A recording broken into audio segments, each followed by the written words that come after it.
All right. This is day two. We decided that every Sunday now we're gonna start working with the horse, and we're gonna do some talking about God and Jesus. So this is day two, Sunday. Um, and today's talk is gonna be about leadership. So, a question I have for you, Dad, Yeah. is how has leadership throughout your throughout your whole life, Uh-huh. how has leadership led you to where you are today? Leadership. Man, that's a that's a big a big one. Leadership. So where I have become today, I'll say maybe I didn't start off with proper leadership, right? So sorry, Ush, I was a little distracted. I didn't start off with like good leadership. I really didn't. The way I grew up. Um, I, but I knew what leadership was in a weird way. I want to say maybe Fernando was really my first example of a leader. Yeah. You know, yeah. And why I think that is, well, take a look at Nush or just even the basics of of life, right? One of the first things we want is to know we're safe, right? Nush is responsive because he knows I'm not going to hurt him at this point, and he knows he feels safe. So, one of the main things I've done with you guys and what Fernando did with me was prioritize protection. I knew Fernando would never let somebody hurt me or take advantage of me. That he had my best interest at heart, and so I think that was the first example of what real leadership was. Uh, And I think Nush is experiencing that right now. yeah. And Jesus provides that, right? He says, look towards him and he will save us, right? I mean, that's protection. Yeah, I think, gosh, leadership then probably, providing the essential needs. Another thing that Fernando provided for me was the essential needs. When I didn't have money to feed me and Bryce, Fernando helped out. He got me several jobs as a kid. He was always prioritizing making sure I was able to put food on the table. He's a really a big brother in a sense, but also took on kind of a fatherly role. Yeah. And that's the same with Nush. He sees I'm providing his essential needs, right? Water, Mhm. hay, so yeah, probably prioritizing essential needs. Um, good, good looking shoe there. I'm being pretty low key with him right now just because he's got the saddle on and it's new for him. I don't want him to blow up. I'll pick it up here in a minute. Um, yeah, leadership, gosh, he's probably that.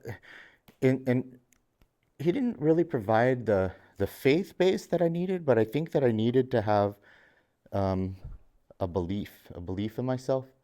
Uh-huh. He didn't provide that in a faith way, but he always gave me words of affirmation, like saying, good job, you're better than this, you can do better, words of affirmation Yeah. and yeah, probably those three. Um, Safety, prioritizing safety, Yeah. helping me, with providing essential needs, and then words of belief or affirmation. He always believed in me even when I didn't.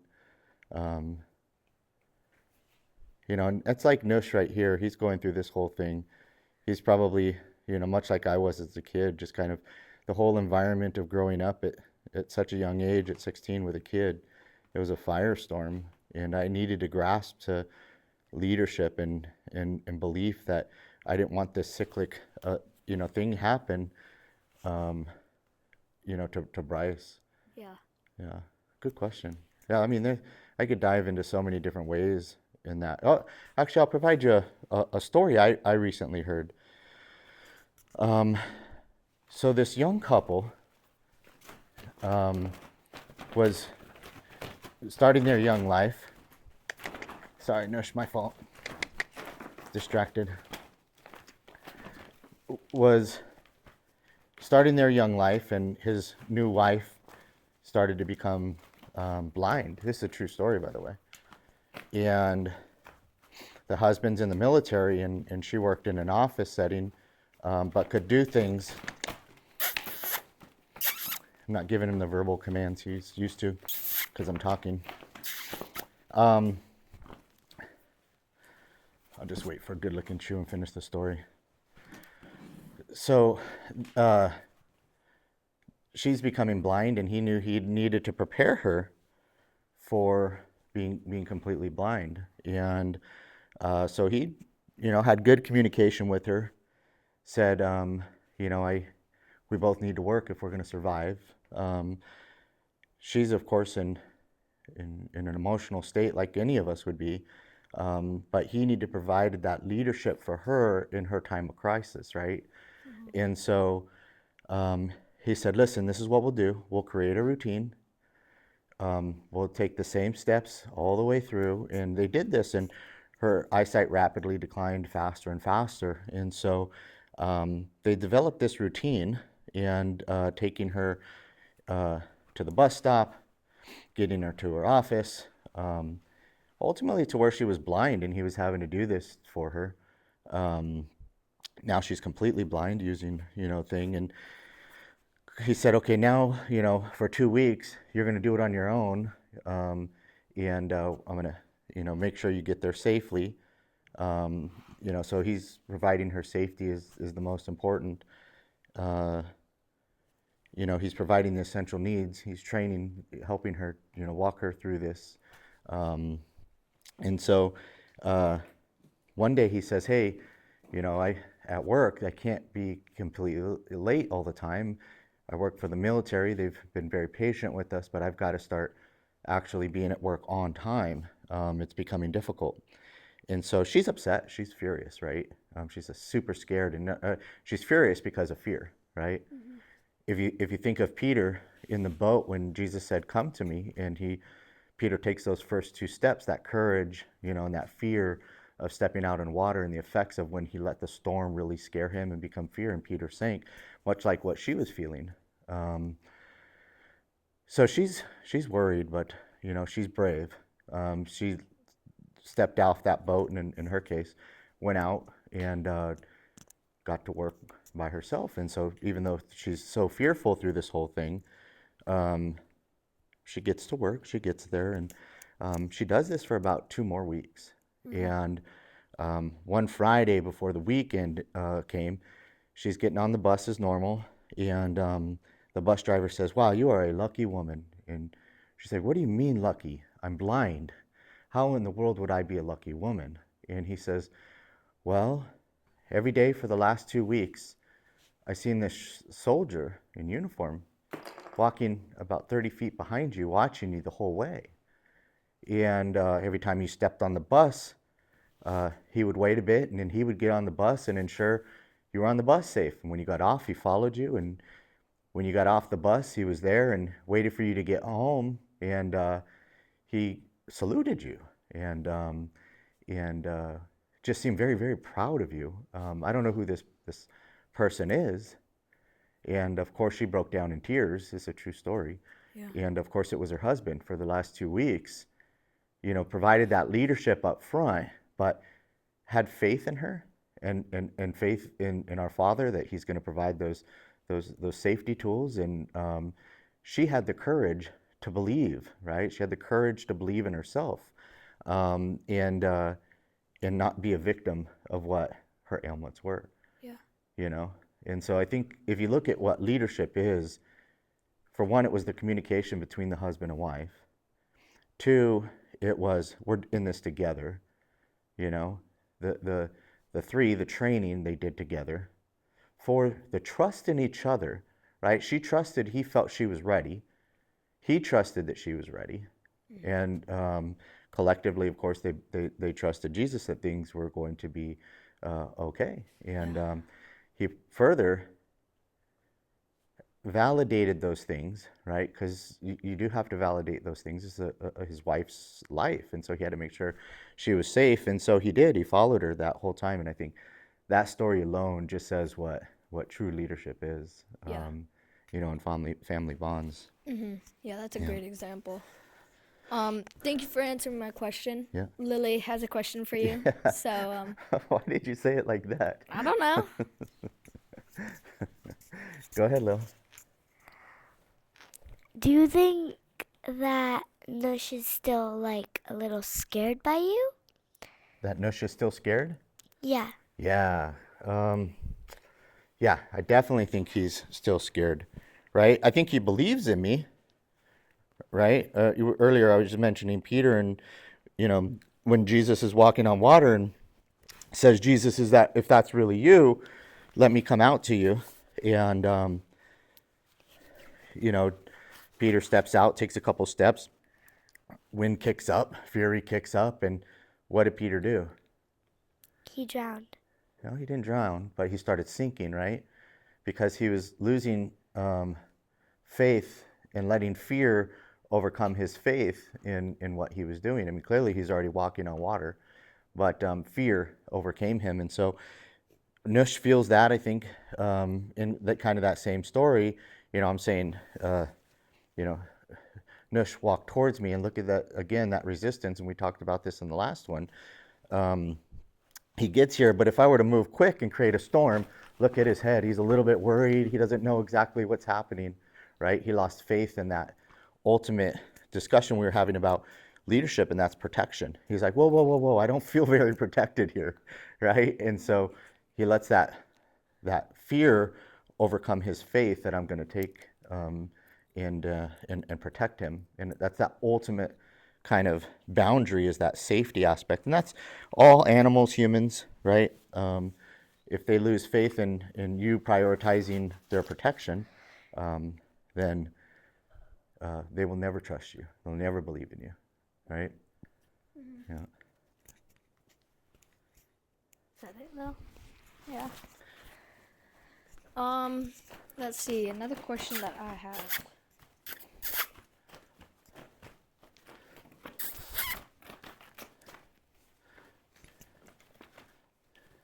Leadership. Let's see.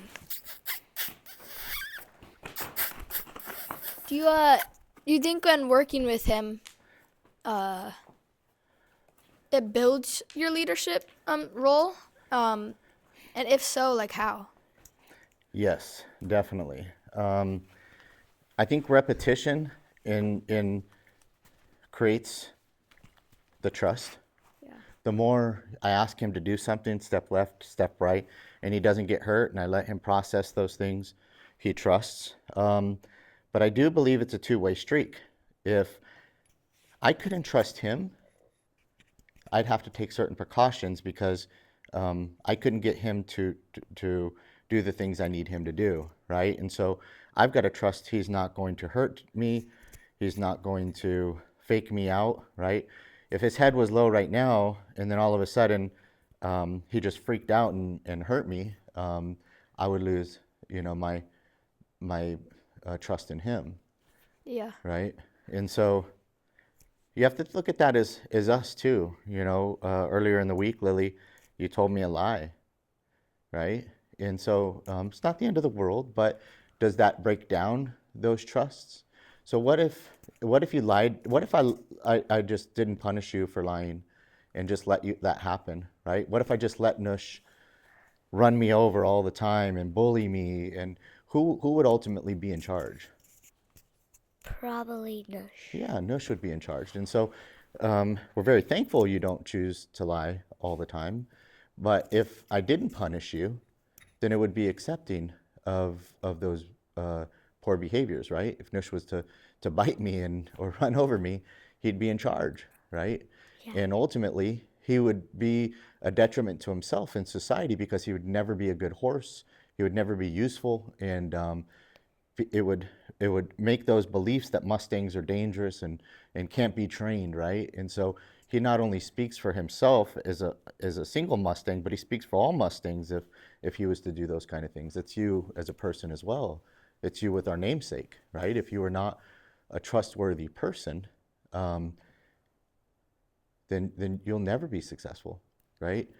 So I mentioned people don't trust Mustangs, and there's a bad stigma around Mustangs. I mean, this is day 15. Look at him. He's amazing. He listens well. He's a wonderful horse. He's done everything I've asked him to do. He's trusted when he shouldn't. Everything points to don't trust me. I'm a predator. But they have a bad reputation.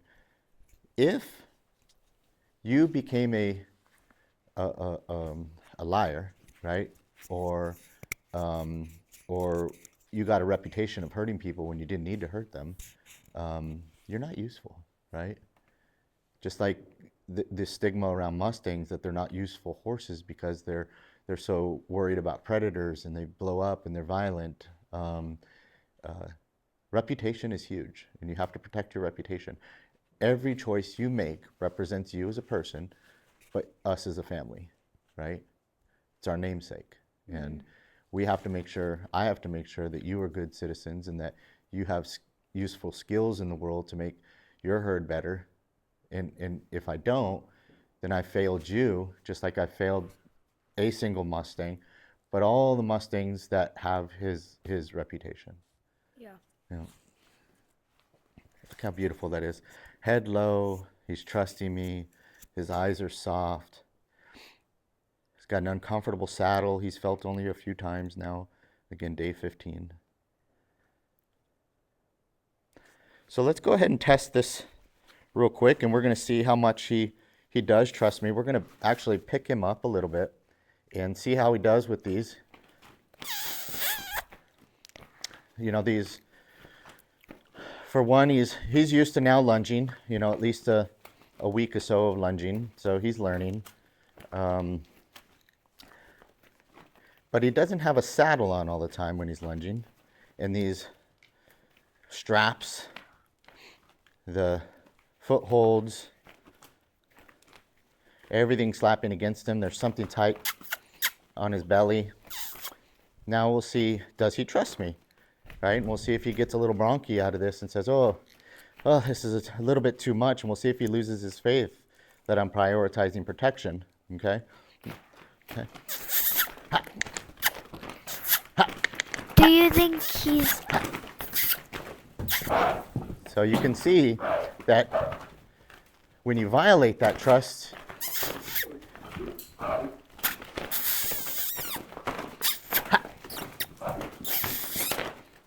he's figuring it out, but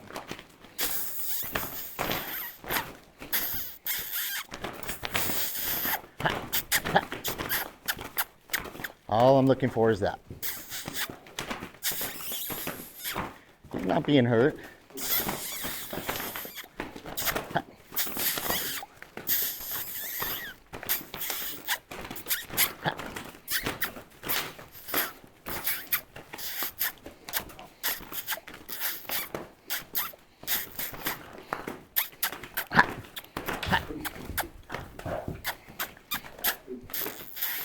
We'll let him relax a little bit. We'll walk him, sorry. Sorry, Nush.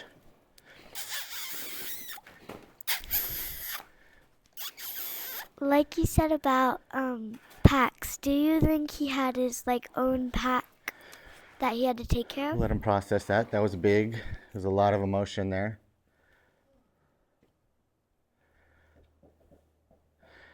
So when I put pressure on you guys to do things and it becomes chaotic and you feel I'm breaking your trust because I yelled at you or I grounded you and you get a little bronchi like he did, what if I just let off and just said, I'm sorry, please don't buck, please don't be mad at me. Who would be in charge? We would. Yeah, and so I can't let him think if he gets bronchi, I'm going to ease up on him. It's a consistency of relaxing under that pressure, and he's going to be a better horse for it, right? And that's us as well. We're going to be better humans for that additional pressure and that chaotic feeling. And once we break through that storm, and I'm going to keep him walking on actually the same way. And we'll pick him up again. Whoops, sorry, buddy. Let him walk.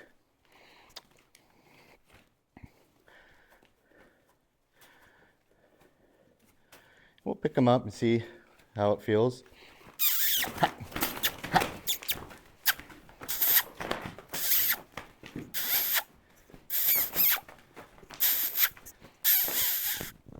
Oh. We definitely don't want him to stop on her own, right? But did you see the difference? Yeah. He went through that storm. He went through that storm, and was that a better trot? Right? Yeah. Yeah. Yeah, I think so. We'll keep him on the same eye.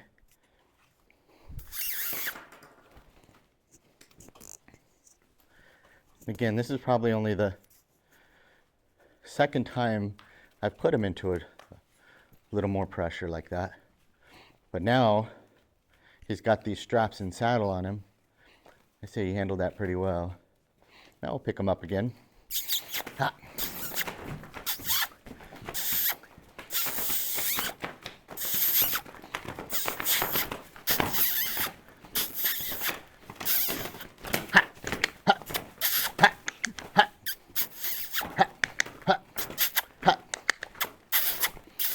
Oh.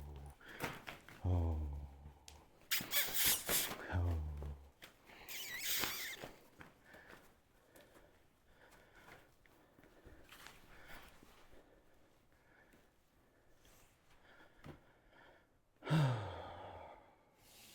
Now how about that one?